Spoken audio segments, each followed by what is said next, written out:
49 అంటే సంతానం, 49 అంటే సంతోషం. 39 ఆంధ్రప్రదేశ్ తెలంగాణ.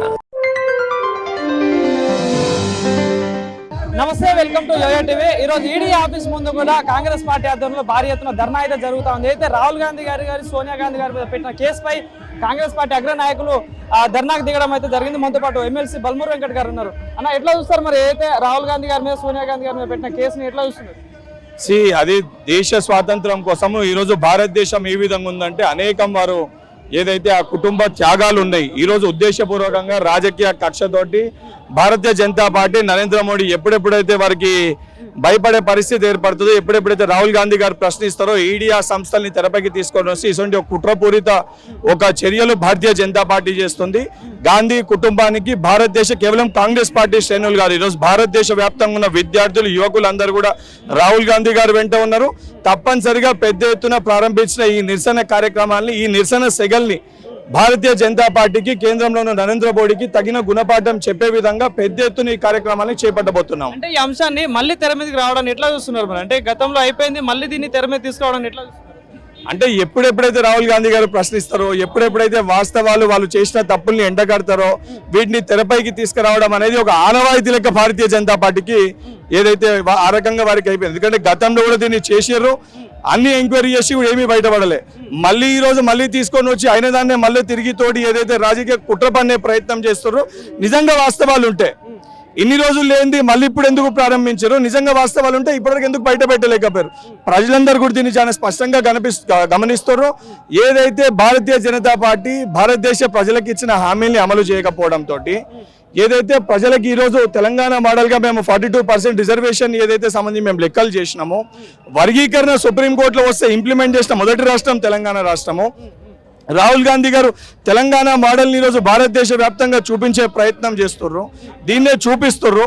ఇది రేపు పొద్దున ఇంప్లిమెంట్ చేయాలని ఒక భయంతో భారతీయ జనతా పార్టీ ఉద్దేశపూర్వకంగా గాంధీ కుటుంబం పైన, రాహుల్ గాంధీ గారి పైన, సోనియా గాంధీ పైన ఉద్దేశపూర్వకంగా ఏదో ఈ రకమైన కేసులు పెట్టి ఒత్తిడి పెడతామని చెప్పి వారు భావిస్తున్నామో, ఈ ఒత్తిడిలకి ఇవన్నిటికీ ఆ కుటుంబం భయపడేది కాదు, వణికేది కాదు, జనికేది కాదు.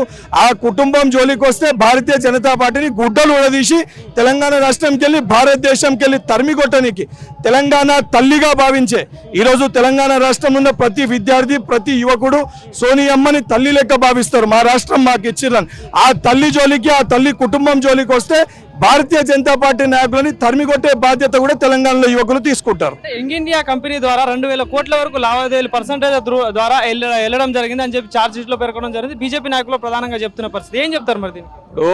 ఇవన్నీ కూడా గత కొన్ని సంవత్సరాలకి వెళ్ళి భారతీయ జనతా పార్టీ నాయకులు చెప్తూనే ఉన్నారు. ఇప్పటి వరకు కూడా ఇది ప్రూవ్ చేయలేకపోయారు. ఇది ఉద్దేశపూర్వకంగా కుట్ర పన్నుతుర్రు అని చెప్పి చిన్న పిల్లగాన్ని అడిగినా కూడా చెప్తారు. నిజంగా వాస్తవానికి వాళ్ళకి చిత్తశుద్ధి ఉంటే ఈ పార్టీకి ప్రూవ్ చేయాలి. అవి చేయకుండా ఇవన్నీ డ్రామాలు ఆడుతారు. ఈ డ్రామాలన్నింటినీ ఎదుర్కోనికి మేము సిద్ధంగా ఉన్నాం. నిజంగా ఎవరిని ఉంటే ఎవిడెన్స్తో సహా బయట పెడితే మా నాయకత్వం, మా నాయకుడు 100% ప్రతి దానికి సహకరిస్తారు. మీరు గంటల తరబడి గతంలో ఈడీ ఆఫీస్కి విచారణకు పిలిచినా కూడా ఆయన చిరునవ్వుతో పోయి అడిగిన ప్రతి దానికి సమాధానం చెప్పారు. ఆ కుటుంబం అఫిడవిట్లో వీళ్ళ లెక్క వీళ్ళ కుటుంబ సభ్యుల అఫిడవిట్లో ఏదైతే ప్రతి 5 సంవత్సరాలకు ఆస్తులు పెరిగినట్టు రాహుల్ గాంధీ గారు, సోనియా గాంధీ గారు అఫిడవిట్లో రూపాయి కూడా పెరగలేదు. తప్పు చేయనప్పుడు ఎందుకు భయపడుతున్నారు? ధర్నాలు చేయాల్సిన అవసరం ఏంది? ఇదంతా కావాలని డైవర్ట్ చేస్తా ఉంది కాంగ్రెస్ పార్టీ అంటూ కూడా కిషన్ రెడ్డి గారు నిన్న ప్రెస్ మీట్ లో చెప్పిన పరిస్థితి ఏం చెప్తారు? ఇప్పుడు తప్పుడు కేసులు, ఆరోపణలు పెట్టినప్పుడు వారికి సంఘీభావంగా వారికి మేము వెంట ఉన్నాము, మేము వారి పక్షాన ఉన్నాము, వారికి భారతదేశ ప్రజలందరూ కూడా వారి పక్షాన ఉన్నారు అని చెప్పి ఇది పార్టీ శ్రేణులు, కార్యకర్తలు మేము తీసుకున్న ఒక నిర్ణయం. 100% వారైతే విచారణకి సంబంధించి అన్నిటికీ వారు సహకరిస్తారు, వారు వెళ్ళడం జరుగుతుంది. కానీ తప్పుడు కేసులు బనాయించి ఎవరిని పడితే వాళ్ళని ప్రధాన ప్రతిపక్ష నాయకుని ఈ రకంగా గొంతు నొక్కే ప్రయత్నం చేసినప్పుడు 100% ఏదైతే అధికారం మీ చేతిలో ఉందని చెప్పని అదేదో మీ చుట్టం లెక్క దాన్ని వినియోగించుకుంటామంటే తప్పనిసరిగా బాధ్యత గల పౌరులుగా, అదేవిధంగా స్వాతంత్రం తెచ్చిన పార్టీగా 100% దానిపైన నిరసన తెలియజేసే హక్కు మాకుంది. ఇది భయంతోటో కాదు, బాధ్యతతోటి. అధికార పక్షం బాధ్యతతోటి పనిచేయకపోతే అధికార పక్షానికి వారి యొక్క బాధ్యతని గుర్తు చేయడానికి ఈ నిరసన సెగల్ని మేము తెలియజేస్తున్నాం. ఎట్లా సార్ మరి ఇట్లాంటి తప్పుడు కేసులు అని చెప్తా ఉన్నారు, మరి ఎదుర్కొంటారా? మరి ఏంటి దీనిపైన ఆల్రెడీ ఎదుర్కొంటూనే ఉన్నాము. భారతీయ జనతా పార్టీకి ఇదేం కొత్త ఏం కాదు.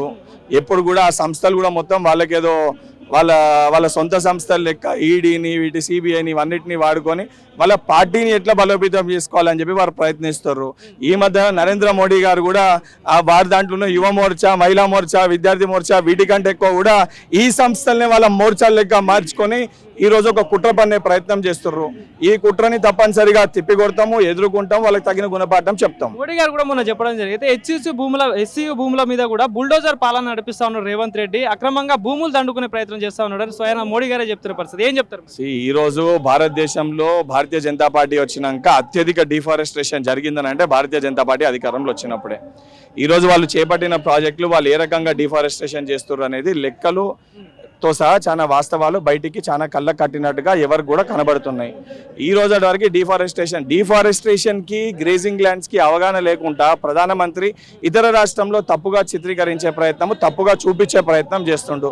నరేంద్ర మోడీ గారికి నిజంగా చిత్తశుద్ధి ఉండి హైదరాబాద్ సెంట్రల్ యూనివర్సిటీ పైన అంతుంటే గతంలో ఇదే హైదరాబాద్ సెంట్రల్ యూనివర్సిటీలో ఒక వైస్ ఛాన్సలర్ని మార్చమని చెప్పి ఇక్కడికి వెళ్ళి మొదలు పెడితే ప్రపంచవ్యాప్తంగా ఆందోళన చేస్తే ఈ విద్యార్థుల కోసం కనీసం ఒక వైస్ ఛాన్సలర్ని మార్చలే, ఒక వీసీని మార్చలే అక్కడ పిల్లల విజ్ఞప్తి మేరకు. అసొంటి వ్యక్తి ఈరోజు ఏదైతే దొంగ కన్నీళ్లు కాల్చి ఆ విద్యార్థులకు ఏదైతే తప్పుదోలో తీసుకెళ్లే ప్రయత్నం చేస్తారో వాస్తవాలు మేము వివరిస్తాం, తప్పనిసరిగా తగిన గుణపాఠం వారికి చెప్తాం. సో ఇది ఎమ్మెల్సీ బల్మూరు వెంకట్ గారు చెప్తున్న పరిస్థితి. అయితే ఈ కేసులు కావాలని తప్పుడు ప్రచారం చేస్తానో, తప్పుడు కేసులు పెడతా ఉన్నారు. రాహుల్ గాంధీ గారు కానీ సోనియా గాంధీ గారు కానీ తప్పు చేయలేదు, దీన్ని మేము ఎదుర్కొంటాం ఈ కేసులు అని చెప్పేసి కూడా చెప్తా ఉన్నారు. ఏదైతే గుజరాత్లో ఎన్నికలు జరుగుతా ఉన్నాయి, సో ఎన్నికల నుండి తప్పించుకోవడం కోసమే కాంగ్రెస్ పార్టీ మీద తప్పుడు కేసులు పెడతా ఉన్నారంటూ కూడా బల్మూరు వెంకట్ చెప్తున్న పరిస్థితి కనిపిస్తుంది. కెమెరా పర్సన్ కళ్యాణ్తో నవీన్, యోయో టీవీ, హైదరాబాద్.